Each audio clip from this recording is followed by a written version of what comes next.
Resuming debate, the Honourable Member for Pierrefonds-Dollard. Thank you, Mr. Speaker. I'm very pleased to be able to speak to C25 as the critic for seniors from the official opposition. I'll begin my speech by mentioning something that our dear Prime Minister said. A few months ago, he was in Switzerland, and he said in an address that the aging population in Canada was a problem and that we had to deal with this problem. Otherwise, that may have more serious consequences than the economic crisis that we recently went through. First of all, I would like to say officially that for the NDP, an aging population is not a problem. It's a situation. It's not a surprise. We've known this for a long time. People who have 60, 70 years old now, well, they just weren't born yesterday. Not only is this not a problem, but this is a source of wealth. Canada is wealthy with these seniors who have experience, who continue to share their knowledge and their experience with us.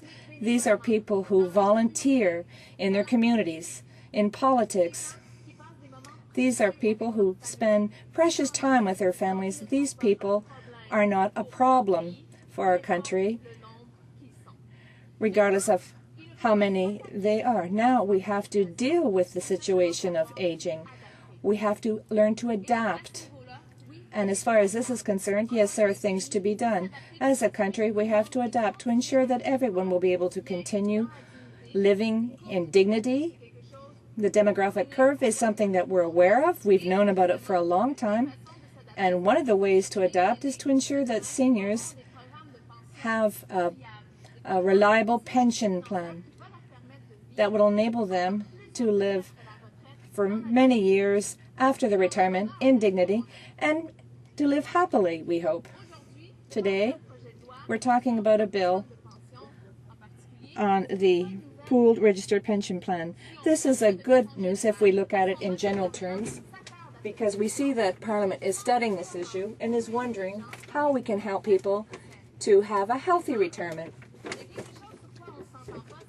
But what we don't agree with is how we need to adapt. The tools that we need to give to people to ensure that they will have a good retirement. What do people want exactly? That's the first question that we have to ask. That's the real problem. What do people expect us to do to help them, Mr. Speaker? I have gone throughout Quebec. I visited more than 30 towns, and people have said that when we talk about the secure financing of pension plans, that this is something that is very important. They express some fears and concerns, and I'd like to talk about a few of them today. First of all, old age security. This is an important component of our overall pension plan. Old age security is something that is universal. Everyone is entitled to it as soon as they hit age 65. So everybody is counting on it, particularly those families that have a modest income and people who live below the poverty line. These are people who don't have an income that enables them to set money aside. These are people who may have had an accident, who may have had to stop work for a long period of time, or perhaps they weren't able to get back into the labor market. These were people that were retired or laid off at age 55, 60. So the old age security is an essential component. It enables Canada to rank amongst those countries with the lowest number of poor people. And despite this, we hear talk about amending the OAS to raise the age of eligibility. I've discussed this matter to great length with other towns, along with other issues. The Canadian pension plan and the Quebec pension plan, it's equivalent. This is a pension plan that is for all workers. All workers, regardless of the number of hours that they work, regardless of the type of employer they work for, anyone who works contributes to the Canada pension plan or the Quebec pension plan, and depending on the number of hours that the employer has employee has worked enables a number of years worked enables them to get a certain amount of money. But this pension plan is not adequate on its own to replace the salary. So you have to compensate with other things. We have the old age security and the CPP. These alone don't enable Canadians to have a comfortable financial security once retired. So there is another component, another benefit that people who are retired receive. That is the employer retirement pension. Unfortunately, 12 million Canadians don't have this type of pension, and more companies are becoming bankrupt and have not funded their pension plans properly. So there are a lot of court challenges as a result of this. Unfortunately, in many cases, the pension plan was poorly managed by the employer, the result being that the pension benefits are lower. There's something that we could do to help Canadians here who have employer pension plans. But once again, there are some people who have no type of pension plan provided by their employer. Another type of savings includes the RSPs, the TFSAs. Once again, Mr. Speaker, many Canadians can't set aside money in these types of plans. Somebody who works on a full-time basis at minimum salary is living under the poverty line. These people find it very difficult to set money aside in RSPs or in TFSAs. I'll get back to this issue later, but once again, there is something we can do to help Canadians to be able to save more for their retirement. So people do have expectations of the government, and I heard a very interesting suggestion along that line. I'd like to remind you that people want a pension plan that is reliable, that will provide them with retirement financing. I have great news. We have the tools to do this. We do have the resources to enable better financial security. All we need to do is to take the issue seriously and to have the political courage to do something. Unfortunately, we don't see this political courage in C-25. We don't see any strong, solid intervention to help Canadians save for their retirement days, and that is most unfortunate.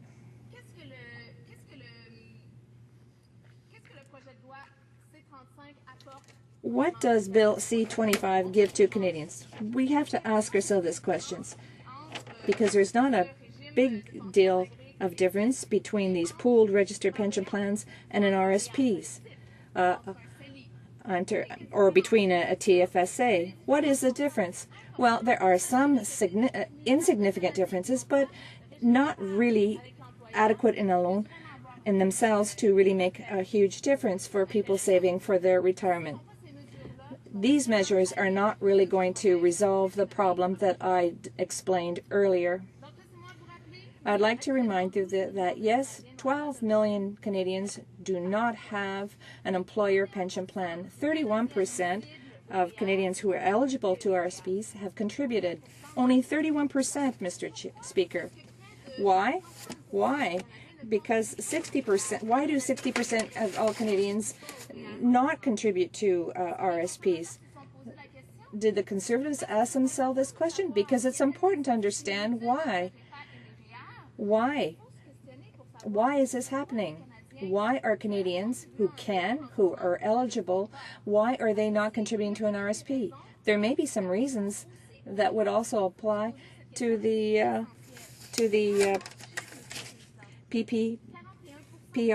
44% of all Canadians have a TFSA. So why is it that 60% of all Canadians don't have a TFSA? We have to ask that question as well. It's very relevant. Once again, is it because the person doesn't have enough income to do this? If the person can't put money in an RSP, or and a TFSA, maybe the person won't be able to do so in a PRPP either. Half the people who have a TFSA in Canada earn over $100,000 per year. So once again, Canadians with an average income or a lower income don't have money to put any into these types of plans. In some countries, they have had a PRPP, and there have been some failures.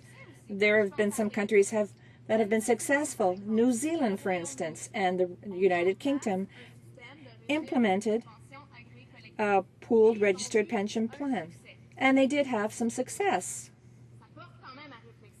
That makes us think. But what is the difference between the programs that these countries implemented and the one that this government wants to go ahead with? The biggest difference is that in New Zealand and in the United Kingdom, the employers are compelled to contribute if the employee does. So it's an incentive that's very attractive for employees to contribute, and that increases the amounts of money that people are going to be able to withdraw once retired. So this is an incentive that is attractive to people. This type of incentive does not exist in the TFSA or in the PRPP proposed in C25. So we need an incentive to encourage people to contribute. In New Zealand and the United Kingdom, the state provides tax support or pays a bonus to employees who contribute to their PRPP. Once again, the countries that have been successful with these PRPPs have provided incentives that are much more solid than those put forward in C25. I'm not just saying that this is the one and only solution. I'm just saying there are other ways that could make this tool much more attractive and more effective. Now, in some cases, we've wondered why the government has put forward such a solution. I'd like to draw a parallel with another situation that we're talking about to great length these days.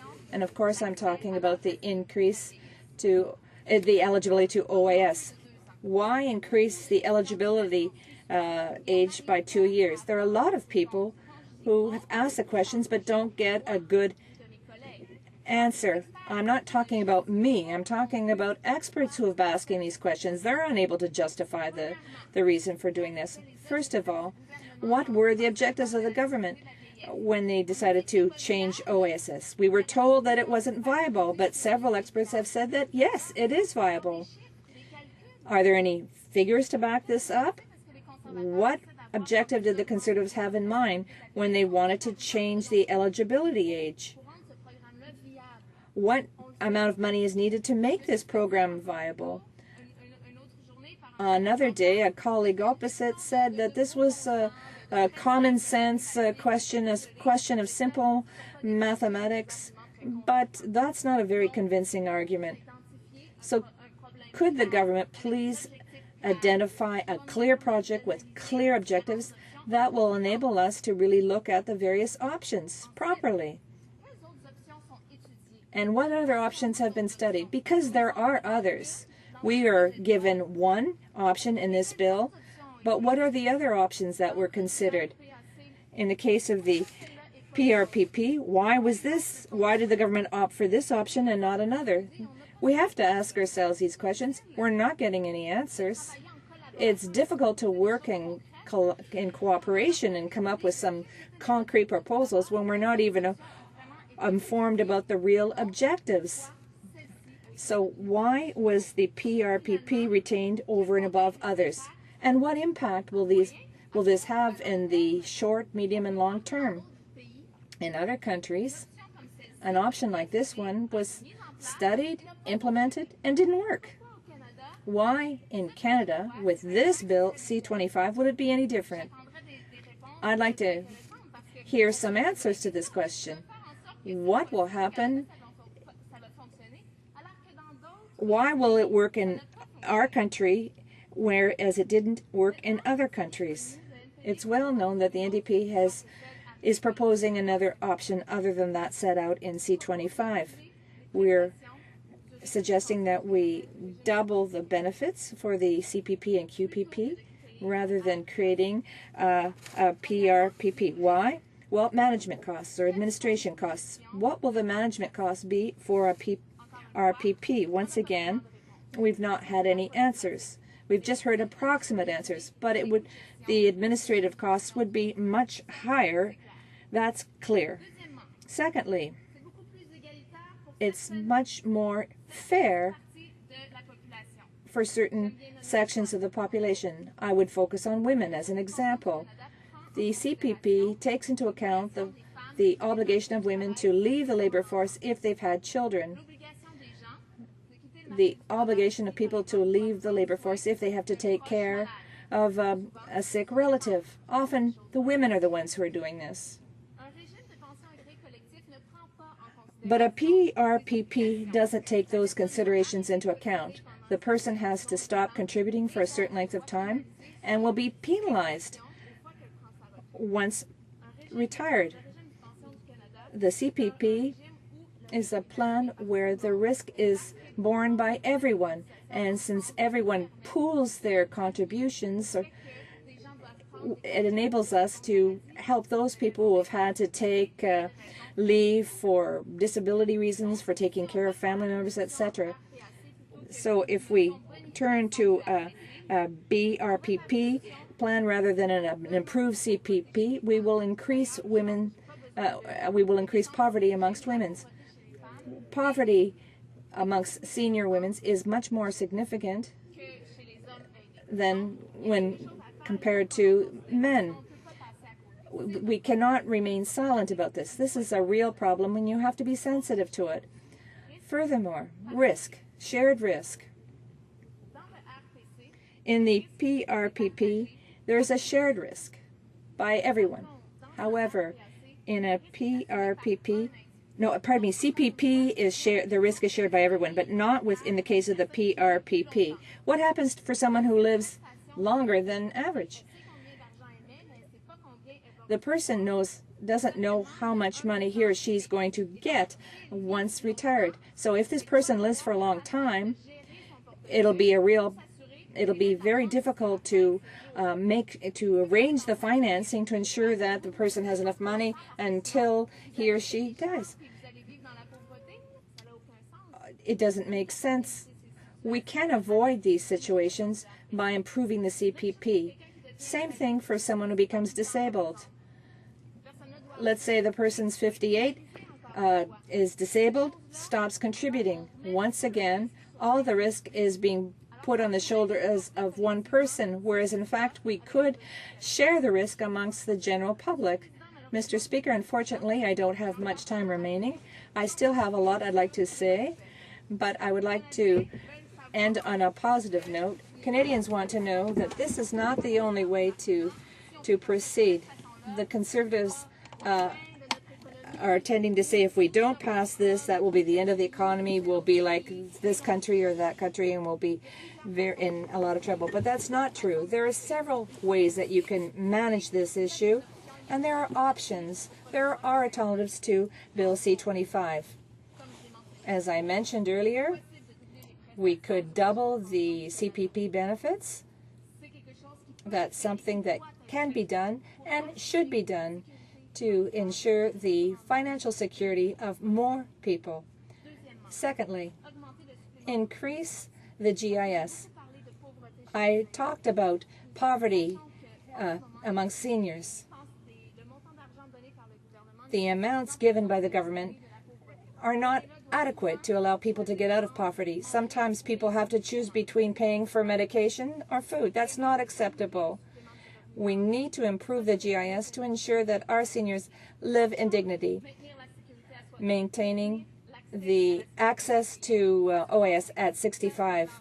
That's clear for the NDP. Protect pensions with employers. in a nutshell, there are all kinds of positive things that can be done to help Canadians in concrete terms so that they'll have secure finances once retired. Thank you. Questions and comments? For Kitchener, Conestoga. Well, thank you, Mr. Speaker, and I listened with interest to my colleague's remarks, but there was one comment right near the end that I really take exception to. She was commenting about the amounts given by government aren't adequate. Well, Mr. Speaker, the amounts that are given by government are actually the money that is earned by Canadians, and so we simply can't continue to spend and spend and spend other people's money. That's the NDP proposal. But, Mr. Speaker, I would like to ask my colleague why she would be opposed to extending the right to a workplace pension to Canadians who don't have that option now. Over 60% of Canadians currently do not have access to a workplace pension. Mr. Speaker, there's all kinds of small and medium-sized enterprises, and we know that the small and medium businesses of this country are the economic engine that keeps our country going. So why would she deny the possibility, for example, for a small engine repair shop or a dental office or a hairdresser, you name it, there's all kinds of examples of these kinds of businesses that up until now, they can't afford to go and buy a pension plan, but if they pool their resources with others in similar professions, they can actually get a low-cost, effective pension plan. Why would she deny that to the 60% of Canadians that don't have access to that? Thank you. The honourable member for Pierrefonds-Dollard. I want to thank my colleague for that question. It's a very relevant and intelligent question. It's true. I would be prepared to say that the idea in itself is not a negative one. But what I'm saying is that it is not the best solution. A number of Canadians do not have the ability to put money into RRSPs. Is the pooled registered pension plan going to help these Canadians? Perhaps, but not all. We can do better, Mr. Speaker, and that is what I've been saying since the beginning. Why not improve benefits under the Canada Pension Plan? This is a system that works well, management fees are low, and this can allow us to ensure that the risks are managed collectively. That's the honourable member for Winnipeg North. Thank you, Mr. Speaker. You know, we've had Prime Ministers like Mackenzie King, Lester Pearson, Prime Ministers that have seen the value of retirement and the importance in providing pensionable incomes for our seniors. And today we look at the foundation programs that were put into place by Liberal administrations in the past, such as the CPP and OAS, the GIS, programs that have provided for seniors over generations now, and we believe in those programs. Having said that, in regards to this specific bill, there is provincial jurisdictions, we're told, from the federal government, where they are supporting the need to have this particular bill pass, so that this new pension option is there for those few Canadians. Ultimately, it could be quite a few, in particular provinces of Quebec and Manitoba, where there's an NDP administration, which seem to be supportive of having this pooled pension plan. We in the Liberal Party see it as a small tool. Needs to be changed. It could be far more effective, but there does seem to be a desire to have this. I'm wondering why the NDP would oppose this as at least a pension option. And that seems to be all it really is. It's a very small one. We too want to see the increases to programs like CPP, but this does seem to be a consumer-friendly option for individuals that might be able to have additional pension money going forward. And I don't quite understand why the NDP would oppose it as an option. The honourable member for Pierrefonds-Dollard. Thank you, Mr. Speaker. I think that we also have to stress the fact that there are a lot of people who are not in favor of the creation of this kind of a pension plan, but who are in favor of improving the Canada Pension Plan, or in Quebec the equivalent, which is the Quebec Pension Plan. I would like to quote a recent study by the Quebec Pension system that says this brief analysis shows there can be a significant gap between the retirement level of living of individuals who have access to a determined or fixed benefit pension plan and those who have to rely solely on RRSPs. and other types of vehicles like this. And we can include in this the pooled registered pension plan, or RPPs. There is a better way to ensure the financial security and the quality of life of individuals than by creating a program like this one. We need to take strong action, take political courage, and concrete measures. Questions and comments? The honourable member for Scarborough Rouge River. Thank you, Mr. Speaker. I thank my colleague for her excellent intervention on this topic. And we know that recently at the World Economic Forum, our Prime Minister announced that there will be major transformations coming to Canada's retirement pension systems, and the only transformative change that Canada really needs for retirement security is investment in our Canada pension plan and the Quebec pension plan. Yet this government once again is proposing another privately administered savings plan, privately administered voluntary savings plan that we know statistics have shown, even members across the aisle have said that people are not participating in it. It makes it difficult. I know that my colleague here has many suggestions. I wonder if she could just elaborate very quickly, briefly, I guess, on some suggestions that would be equitable to lift every senior in Canada out of poverty rather than just the wealthy ones. The honourable member for Pierrefonds-Dollard. Thank you, Mr. Speaker. And I want to thank my colleague for the question. Yes, first of all, I have talked a lot about old age security program. This program is something that is essential when we talk about the social safety net, and increasing the age of access would be really hurting people who are living close to the poverty level and the middle class. There are other things that Canadians want to see to ensure their retirement security. They're investing in RSPs, and they see their RSP amounts dropping because they're on the stock markets. They're invested in the stock markets. This is not retirement security. Canadians want a pension plan that is with a defined benefit. This means that they can get a fixed amount, no matter what that amount is. They can count on this kind of determined or fixed benefit. Questions and comments? Thunder Bay, Superior North. Building on the previous several questions, Mr. Speaker, I think it's clear to everybody on this side of the House, I think we all agree that what we need is a real CPP, expanded, enhanced, made functional. But having said that, I'm getting a lot of correspondence from small business people in my riding saying this isn't great, but at least it would be something for small businesses and people who currently don't have another vehicle. So my question is simple to the honourable member, and that is, despite all the things that we'd like to see, which would be much better, does she think there is some potential for this to meet the needs of some people, and would there be any real harm in it if we were to go with the flow here? The honourable member for Pierrefonds-Dollard.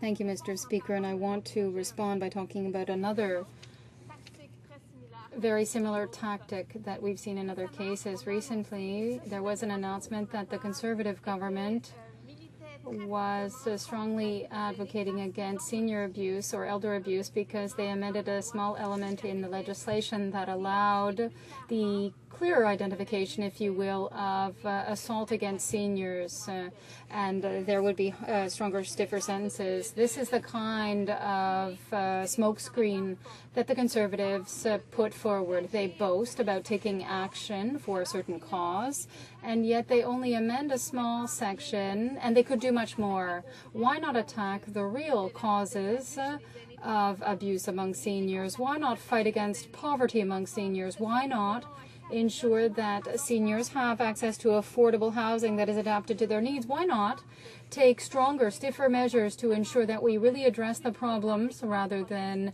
making big promises with little change?